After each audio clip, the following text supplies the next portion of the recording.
Alright guys, so in this episode we'll be doing a real world test of Panasonic Lumix S1 and I'm having 24 to 105 lens on this and it's so freaking cold. Let's go. Well, don't trust what you heard from the bubble, dog. I've been busting out features on a DoubleTree shuttle. The FaceTimes ask me how brothers stay so humble. Well, I just had to ask the driver for some help with the buckle. But anyway, backtrack. Alright guys, so I've been using this camera for past 6 months and every time I use it just keeps surprising me because there's so many different features in this one. So yeah, today we'll do a real world test and we'll see how you go. For all year, bro. And I said, ooh, I'ma get a half of the town in the mood. We be throwing out this in Kalamazoo. Thinking I went platinum the sound of the room. And people gonna be tracking me down with the truth. Oh no, that's true. Oh no. Also, this autofocus of this camera is pretty impressive. But it's not that fast as Sony or Canon, but it does the job, so it's not really fast. But I like this type of autofocus because it slowly moves from one subject to another, so it just makes it look more professional. Right now what I'll do is I'll show you guys different types of frame rates. So I'll set up the camera on the tripod and yeah, just shoot in different shooting modes and yeah, just show, and you can see like what's the difference between the quality and all that sort of stuff. Alright guys, so just jumping in real quick. So I wanted to do a test of all the video formats, but then I found this skate park, so I only tried 120 frames per second and 180 frames per second. Okay, enjoy the video.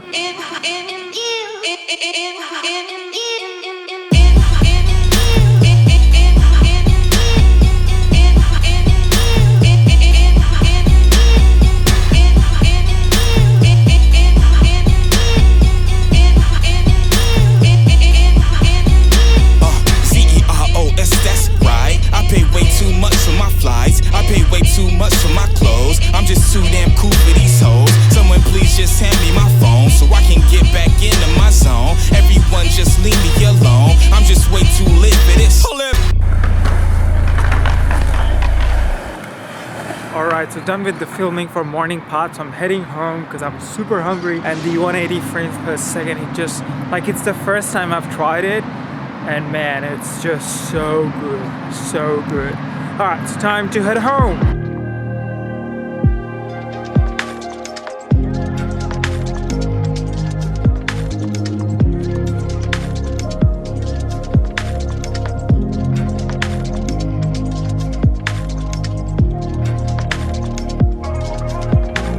Okay, so just came home and I just wanted to discuss about one more property of this camera, is that it films in 10-bit 4K or even in HD, and that's internal recording, so you don't have to have an external monitor to film a 10-bit video, to record a 10-bit video.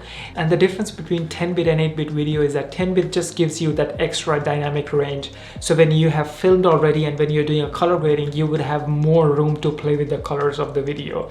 And sometimes if you have filmed something and the video is too bright, you can always bring the brightness down, and in the post people wouldn't even know that it was filmed, that like the raw video was that bright. And same works with the darkness. So if the video was filmed in like super dark, you can always increase the brightness and the picture wouldn't fall apart. And also with 10-bit video you can play a lot more in terms of color correction, in terms of like really strong color grading, and the picture wouldn't fall apart as compared to the 8-bit video. It's just that the file sizes are a little bit bigger as compared to the 8-bit, but yeah, it just looks so good and so professional. And it is so good outside. Let's go outside.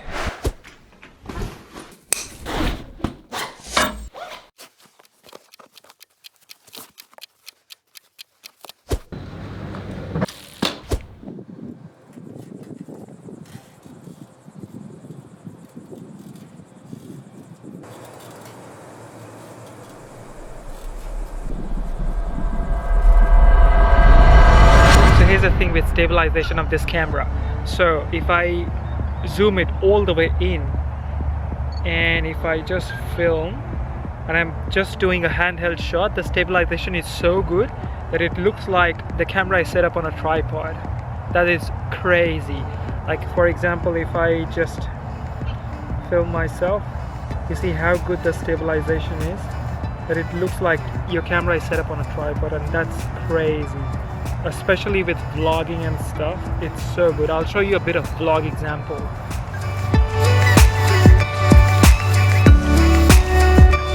So guys, here's the thing with vlogging. So what I'll do, so I'm just walking holding the camera in my hands, and you can see how good or bad the stabilization is. So yeah, it's just handheld shot and I'm walking, so I hope it's wide enough. Yeah, it's on 24. It's not the widest, but it's wide enough. And yeah, the stabilization, it's really good, like really good. I'm really impressed, because the main reason is because the camera has a very good stabilization and the lens also has a very good stabilization. So, and the camera body is a little bit bigger than the other cameras like Sony a7 III or other Canons. So that's why the sensor, it has a lot of room to move around inside. So that's why I think the stabilization is really good. So yeah, I'll show you once again.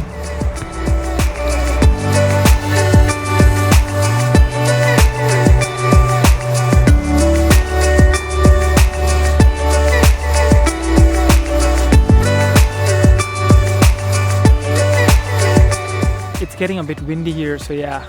So plan for later today in the evening is I'll go film a time lapse, because it looks like, yeah, we might have a really good sunset, because I went the other day with my friends to the beach. In the weather report it said that it's gonna be really good sunset, but when we went there it was just super cloudy. But I got some really good footage to show you guys. So here's some footage from that place.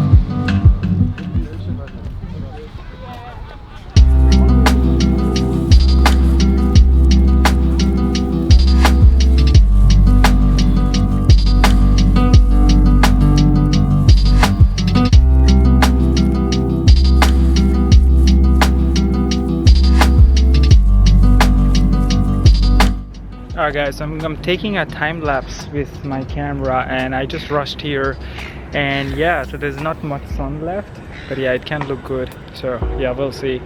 And it's just so easy to set up time lapse, and the best part is once you're done taking a time lapse, the camera itself, it gives you an option that do you want to make a 4K video from the time lapse or not. And yeah, the camera just makes the 4K video by itself.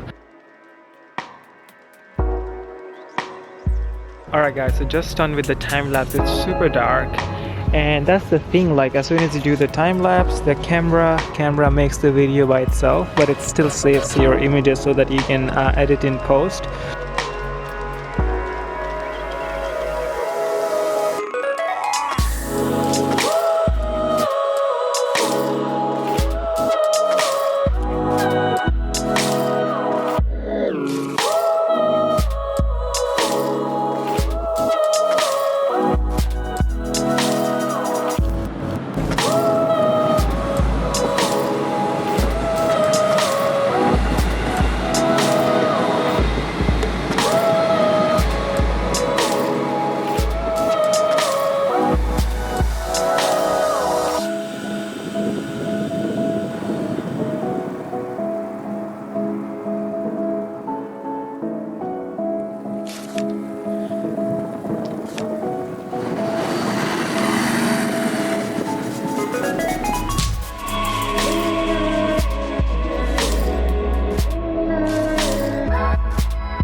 Alright guys, so those were some low light test shots from this camera, and in some of the shots, as you can see, that even if I push the ISO to 10,000, the picture was still holding up. So that's why I'm really impressed with this body, and this would be my go-to camera for traveling as well, because with just one body and one lens I can take all the shots and I can film in most of the environment, because the lens is 24-105. And it still does a really great job in low light and even in normal environment, and the stabilization is really good.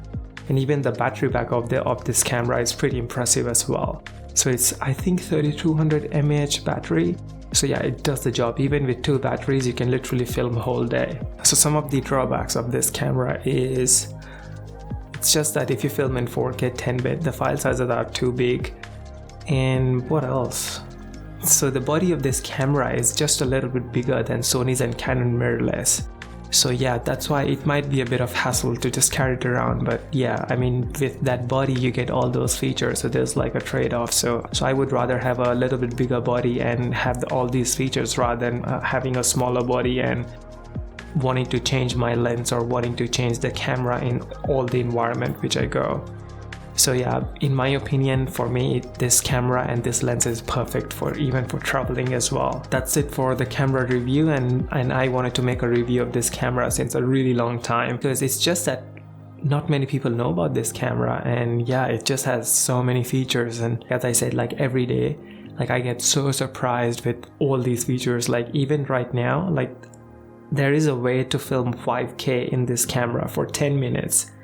And I haven't tried it. There's a video about it. I'll link down in the description, but there's a way to film 5K from this camera. So yeah, I'll try it someday and probably make a video about it. And yeah, that's it for the video, I guess. And yeah, I'll probably see you in the next video. And thank you again so much for watching. Thanks for your time. And yep, take care.